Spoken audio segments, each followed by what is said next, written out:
driver's license and a TAM serving card that said otherwise. I wondered for the 100th time what they did to people who faked their age to get a job. I stood up, shoving it all out of my head. I had more important things to deal with, like getting my hands on some food. I'd lost weight since I got to Vegas and could feel the lines of my ribs. I looked at the kitchen door, weighing my risks. Should I? All my quad mates were psycho in their own special ways. As soon as I got a job, I wouldn't set foot in there again.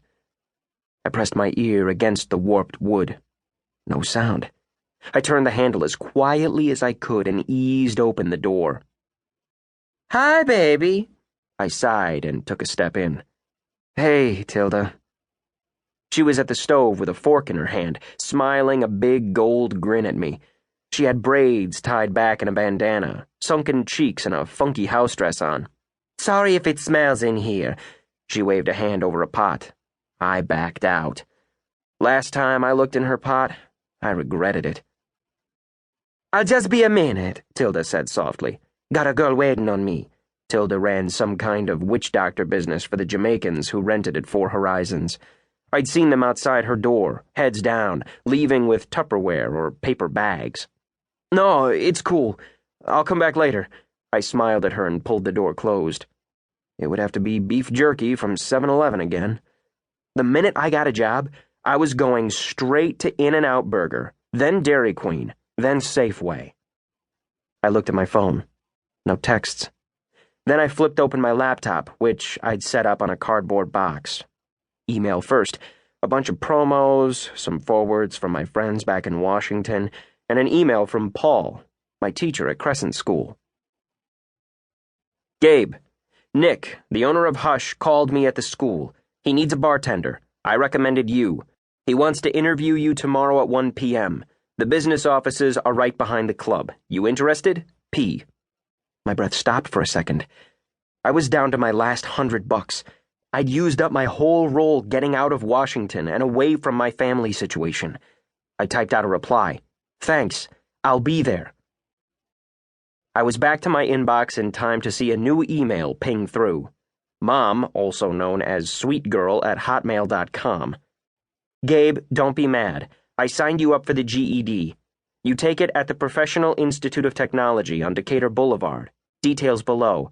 I registered you for the science and math parts, and I paid for them, so you have to go. Please. They need a waiver from your old school, and that's attached. Please. Love you. XOXOXOXOXOXOXO, and don't be mad."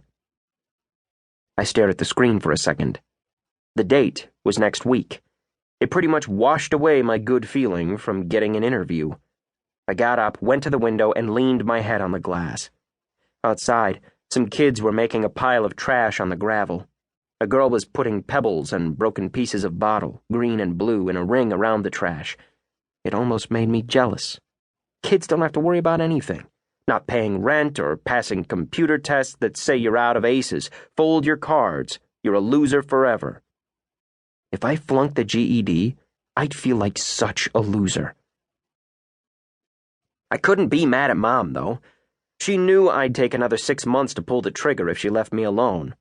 And it had to be done, because I'd promised my girlfriend I would take the test. She was applying to big-name schools next year. Penn, Dartmouth, Notre Dame. She didn't deserve a man who didn't even have his GED. The little girl looked up and saw me staring. She had long cornrows with white and blue beads and big, startled eyes. I crossed my eyes and puffed out my cheeks.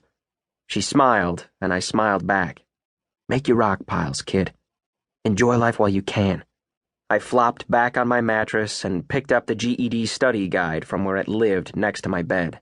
My girlfriend, Irina, had mailed it to me 2 days after I moved in. That's how serious she was about me passing. "What are you wearing right now?" I said into the phone. This was how we always started our goodnight calls. It had started out as sexy the first few times I asked, but it had sort of changed over time. "A pink leather miniskirt and a t-shirt that says, 'Dear Math, I'm not a therapist. Solve your own problems,'" Irina said immediately. "You had that ready." We had a rule that we weren't supposed to look up crazy outfits online, but neither